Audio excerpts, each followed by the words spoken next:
Hi guys, it's Kelsey here. This week's topics really interested me because they're things that I've looked into a little bit just with parenting, and but I hadn't. So I did research on the growth mindset versus the fixed mindset. I had heard of this before in my other classes, but I hadn't heard of Carolyn Dweck. So I watched one of her videos, and I really liked what she had to say as far as when we praise students for, say, being smart or you're beautiful or whatever, they're getting this mindset where they're already smart so they don't need to try, or only dumb people have to try. But if we praise kids on the process, then they are more motivated to keep working on the process, keep trying harder. So there was a study done with 5th graders, and they separated the kids, and half of the kids were told that they were smart after they took the test, and the other half were told that they tried really hard. And the half that were told that they were tried really hard did a lot better the second time because they tried harder. So it was really interesting. This can be such a hard thing though, because we're so used to saying you're smart, or I love what you did, or it's just kind of natural because we're so used to it. And even with my own daughter, I tell her she's smart all the time, but now I'm being reminded as I did this research that I should be saying, you worked really hard on that, or I can tell that that matters to you. Or so this is a great reminder for me as a parent and as a future teacher to remember to praise the process, not the outcome. And not to lie to our kids either, or students, or our children.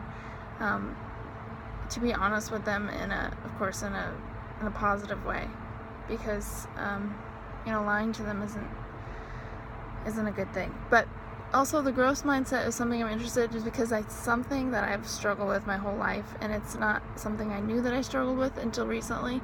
As looking back at my childhood, I was an athlete throughout my whole childhood, and there would be times where I would get better, and then at a certain point I wouldn't get better anymore at soccer or volleyball or whatever I played, and I would watch kids that had started below me and grow past me, and it was so frustrating to see. And now I look back and I realize I didn't get better because I didn't believe I could. I thought I was stuck, and I still struggle with it today, but I am aware of it, so I'm working on it. And I think this week has been great to be able to research that and be reminded and learn new things about the growth mindset. It's really an interesting concept, and I think a lot of people struggle with it and they don't realize it. So it's something I think a lot of people should be aware of, and so I researched ways that we can get out of that fixed mindset. The fixed mindset is when you think you're stuck, even though you might not be, and you're not. Of course, that's my fixed mindset coming out. But so I researched ways, and I found out that a fixed mindset mentality might say, you can't do this, don't even try, you're not good enough, this is where you're at. But if we kind of talk to ourselves in our head, that good versus bad mindset, we can talk to our fixed mindset with our growth mindset and say, no, you can do this, you're not there yet. Carolyn Dweck talks about that, not yet. There was a teacher she came across that gave out grades that were not yet, when they didn't, do particularly well. And she loved it, and I love it too. I think that's great, because it shows, okay, I'm not there, but I'll get there. So yeah, if we talk to our fixed mindset with our growth mindset and kind of combat it and say, you're not there, but you're gonna get there. You can do this. You gotta get through it. You gotta be uncomfortable, but you can do it. So I really, really love this whole concept of the growth versus fixed. It's really interesting. And the other thing I did a little bit of research on is the intrinsic versus extrinsic motivation. That's another thing I've heard about before, but it interests me because that's another.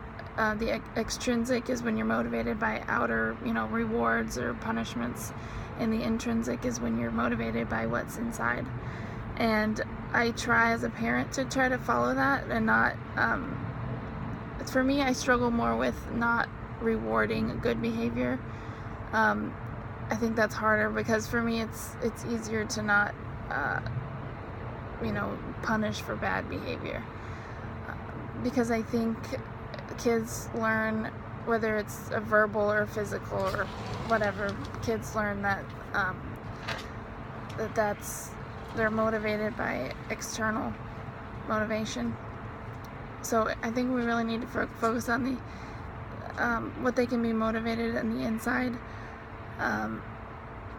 Like going back to that, praising the process and not, rewarding, you get a sticker or whatever. Those things seem so innocent, but I don't know, it's something we really need to think about. Are we praising the process, or are we praising the outcome? And so I think it's important to try to really work on that intrinsic motivation. It's a lot more work, because you have to get to know your kids and you have to get to know what motivates them, but I think it's so worth it, and so it excites me to try to figure that process out. I definitely want to motivate my kids intrinsically, but I also know that not motivating them with extrinsically might be a little unrealistic, so I look forward to discussing that with you guys. Okay, have a great week.